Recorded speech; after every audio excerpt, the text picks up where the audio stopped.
Hello, welcome to the Morbid Media podcast, Miserable Talk. From Miserable People. I am your host, Kieran Healy, I am your co-host, Jesse Arlen James. and today we're going to be reviewing Green Day's most recent album, Father of All. Father of All. Now, this is Green Day's most recent album. It was released February of 2020. In the before times. The before times of the cough cough. Mm-hmm. And this album was announced sometime in 2019. I think September of 2019 when they announced the when they announced the Hella Mega Tour. Yeah, with Weezer, Fall Out Boy, and the Interrupters, I think, are also on the lineup. That's cool. And the first single released off this album also happens to be the title track of the album, Father of All. If I'm going to be honest, when I first listened to this song, I did not like it at all. And over time it grew on me, and now I like it a little bit more, but I still think it's one of the weaker songs on this album. The Yeah. weird effects that are on Billy Joe's Armstrong's vocals, I think, just sound really strange. It's the chorus is it's very catchy, like most of the songs on this record. It's very catchy.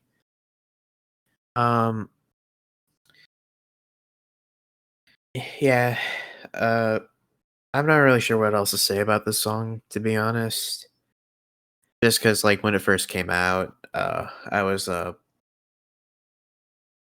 kind of already burnt out all my energy talking about it when it first came out. Yeah. I remember when But it came. Oh, sorry. I was about to say, Jesse, what were your thoughts on this on this song? It came out, I didn't like it at all. It was one of the worst songs I've ever heard in my entire life, and I didn't understand why anyone would like it. My girlfriend at the time kind of liked it, and I thought she was weird for it. And my opinion sort of still stands by me not liking it so much because it's just not really good in my opinion. It's not something that you'd expect from the Green Day band.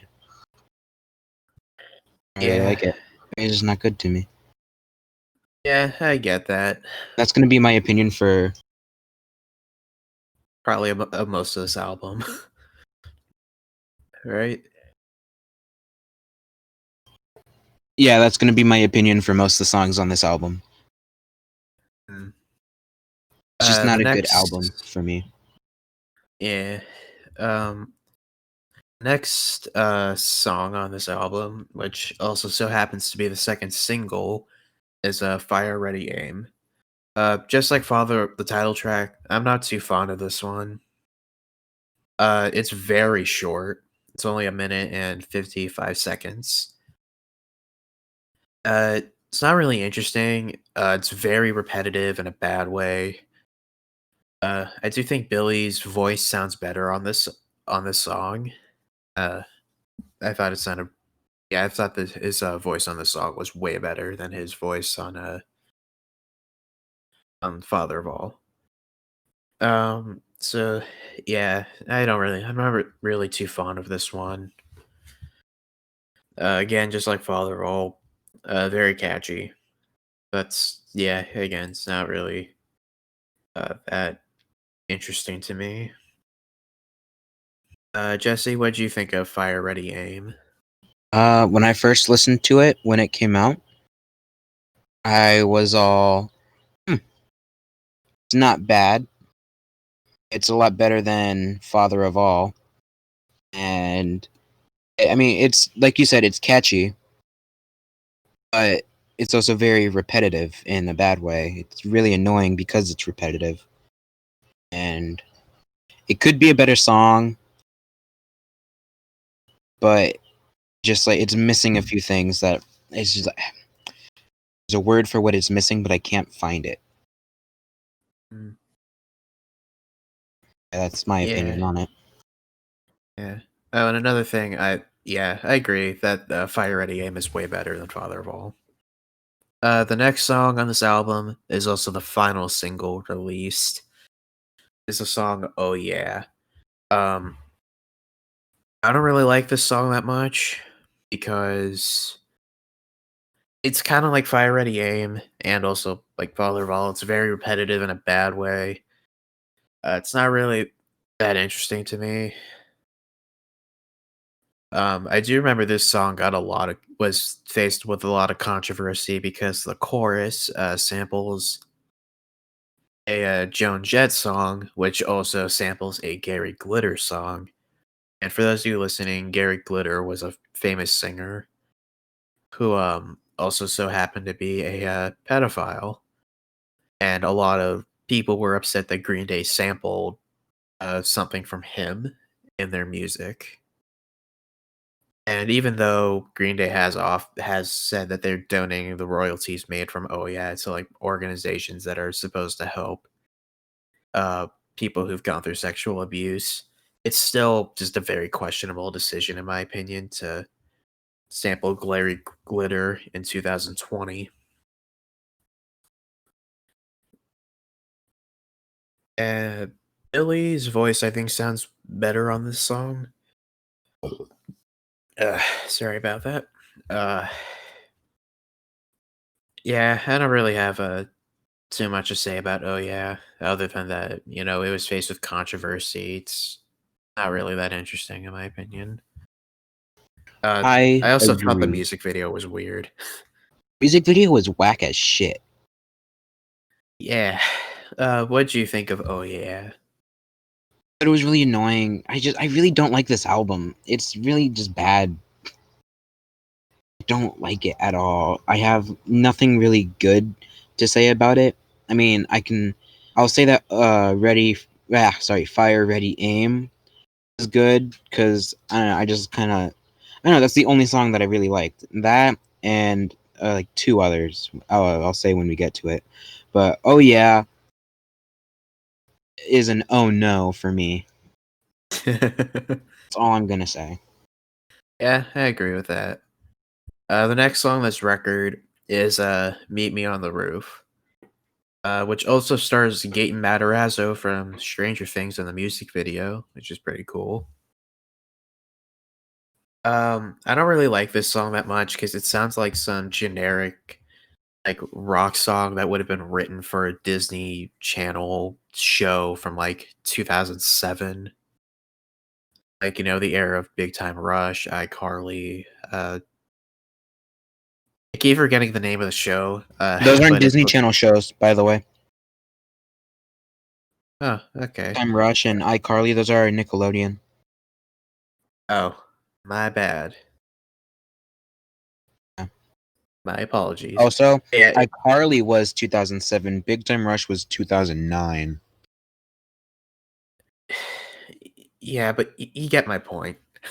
I do. I do. Um, sorry, that sounded very hostile. Um, yeah, it's also just weird seeing like the guys in Green Day who are almost 50 years old sound like they're writing a song for like their high school crush. Like it's just so weird in my opinion.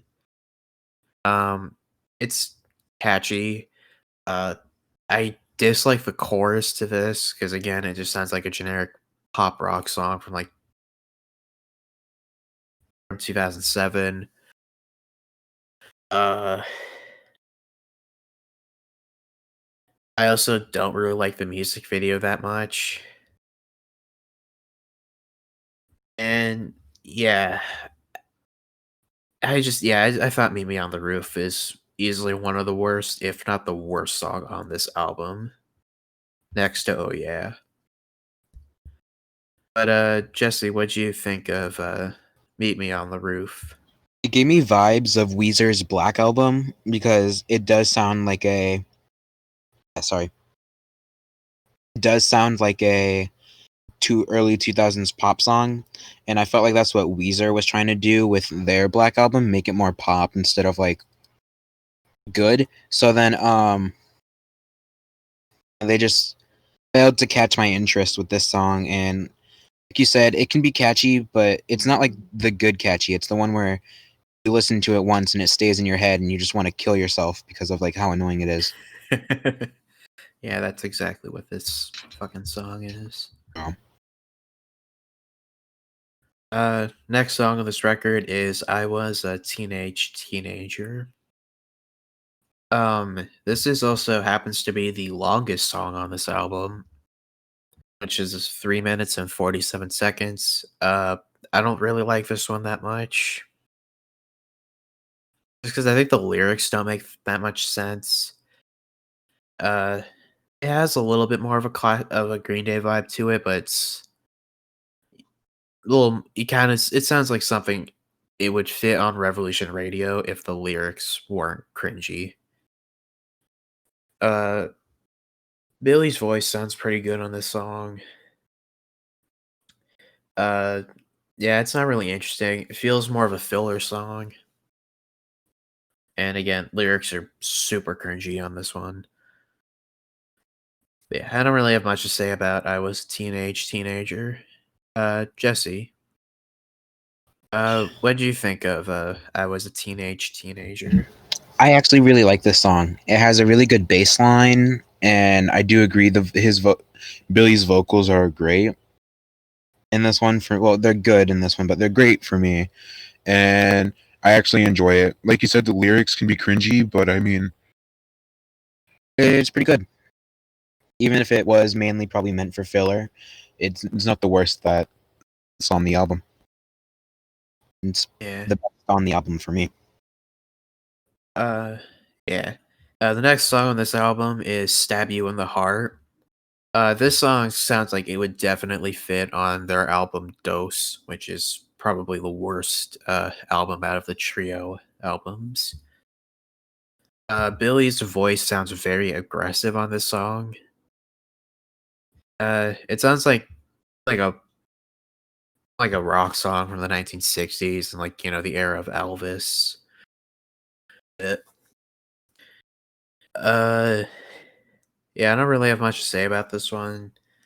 It's kind of like Fire Ready Aim. It's very repetitive in a bad way.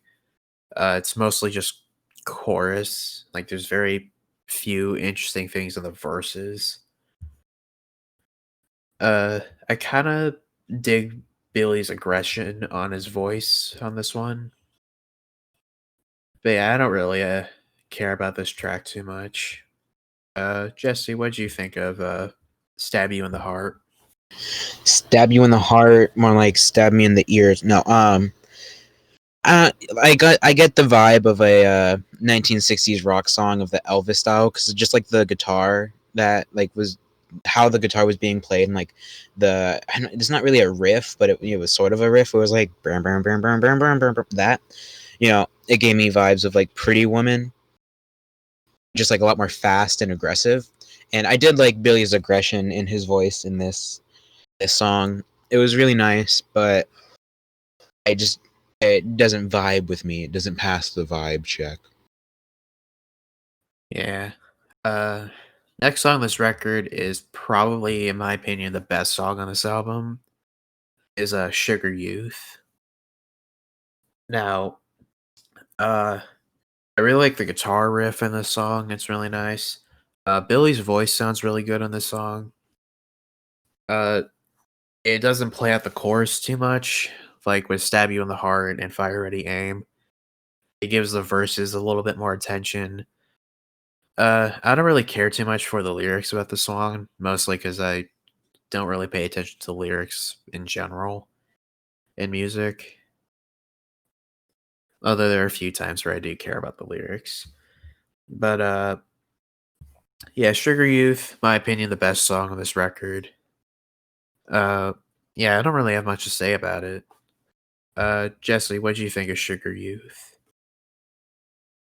Listening to Sugar Youth, um, this like last time before we started recording, just because kind of like with Joji, I had to do a listen before I officially made my opinions.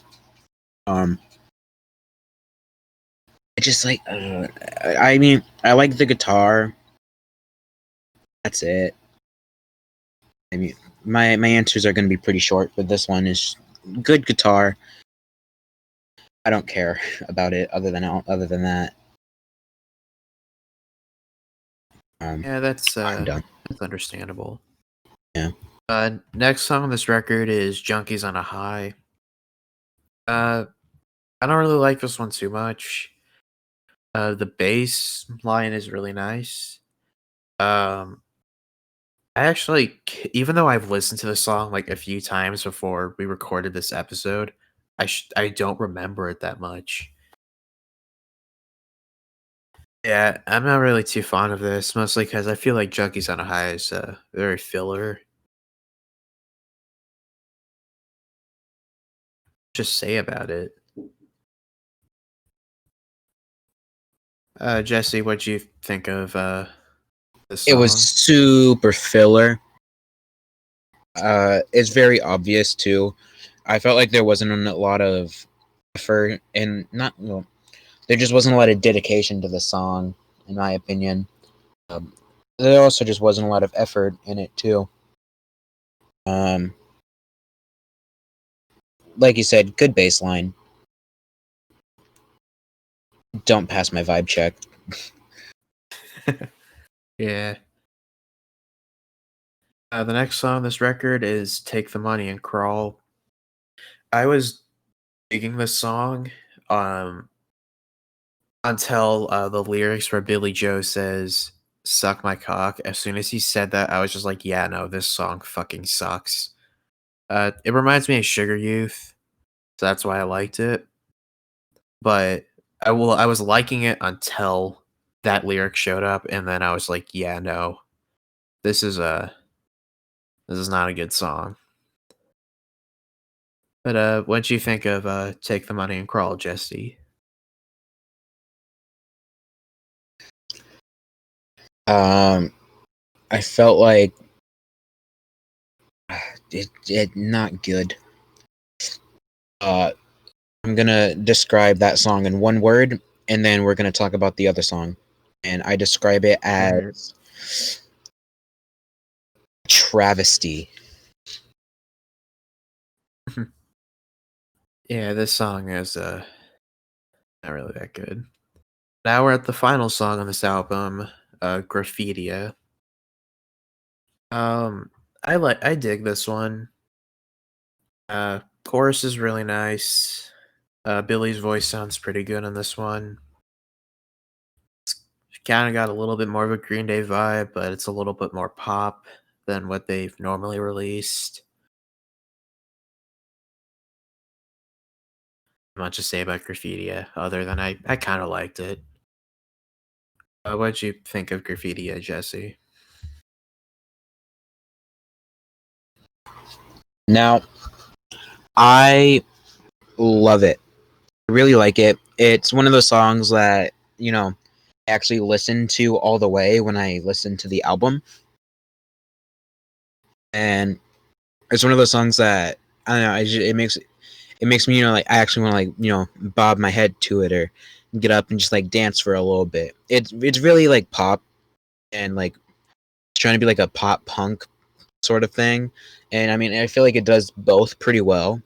I like Billy's vocals. I like the chorus. It was really nice to me, and just it was a good song. Only like two songs were good on this entire album, and Mhm. number 10 is one of them. Yeah. Yeah. So yeah, that's our review of the songs individually. Here are my final thoughts on this album. Uh, it sucked. This is easily one of Green Day's worst pieces of music. I think I already stated that earlier, but I'm gonna state it again. And a lot of these songs just they seem like there weren't really much thought put into them, except for in my opinion, Sugar Youth and Graffitia. I feel like are easily the best songs on this album. And I did hear that Green Day, I think, just wrote this album so they would end their record deal with Warner Records, and I could definitely see that on this album. The album art is so bad. Like, it's clearly ripping off the American Idiot artwork, and the original title of the album is Father of All Motherfuckers, but obviously they couldn't put uh motherfuckers onto the album cover, so but they still put it on there. It's just they put a really shitty looking unicorn to cover it up. And there was also like a billboard sign that they made to promote this album that was super cringy. And I'm gonna I'm gonna read off what this billboard says. It says, no features, no Swedish songwriters, no trap beats, 100% pure uncut rock. Green Day, Father of All, out now. What the hell is wrong with this travesty of a billboard? Billboard sounds like they just gave it to like someone just like who's been living in a room with only one singular light bulb, and all they've had to drink for the past 5 years is 2 drops of water, and the only food source is 1 pack of saltines. Yeah. It's also, there's so much boomer energy rating off of this fucking billboard. Like, I love Green Day. Like, there's so much childhood nostalgia I have with them. I still love them. I'll still support the band. But what the hell were they thinking, both with this album and with the way that they promoted it? It's just like, what the hell were you guys thinking? And I do own a CD copy of this album because although I dislike Waste of pretty much money and all every that. song on this album, I do kind of like to I sort of do kind of like to listen to it like in full sometimes. But again, I dislike every single song on this record except for two. You like hate listening to it. Yeah, I feel like it's a little bit of a guilty pleasure, but at the same time though, I still just don't really like this album that much. Um But the one thing I will admit that comes good from this album is the Hella Mega Tour, even though it's probably not going to happen until like 2021 or 2022. Because Yeah. obviously we're stuck in the coronavirus pandemic right now. And yeah, I dislike this album so much. It's so bad. Yeah. So bad. It is the epiphany of 2-week-old dumpster shit. Yeah. But here's something I will say though. This is not Green Day's worst album. Oh yeah, It's it's one of better their than worst. Dose. Yeah. It's I'd tied with I'd Dose. listen to this over Dose.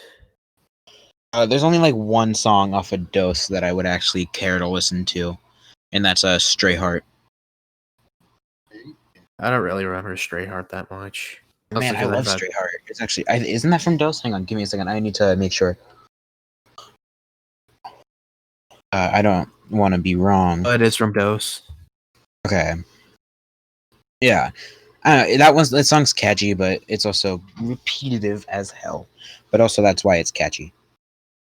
Yeah, in my opinion, Uno is the best of the trio albums. Yeah. But It goes Uno, Tre, Dos out of the. I completely agree with that.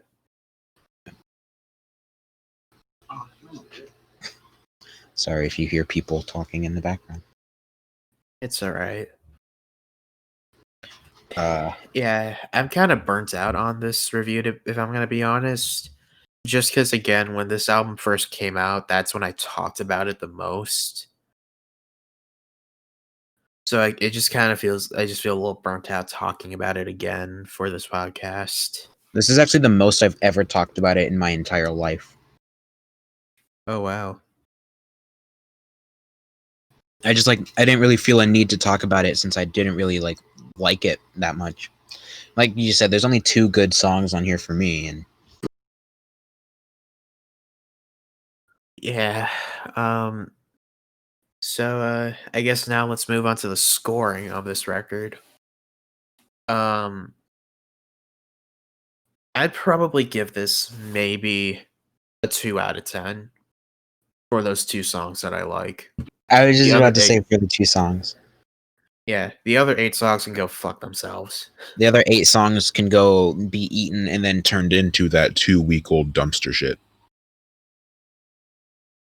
Yeah. what I did there. I brought in an old dumpster shit back into the new topic of rating it from. It's called comedy. I'm very bad at it. Okay. Okay. Yeah, no, I probably would give it 2, maybe 2.5 out of 10.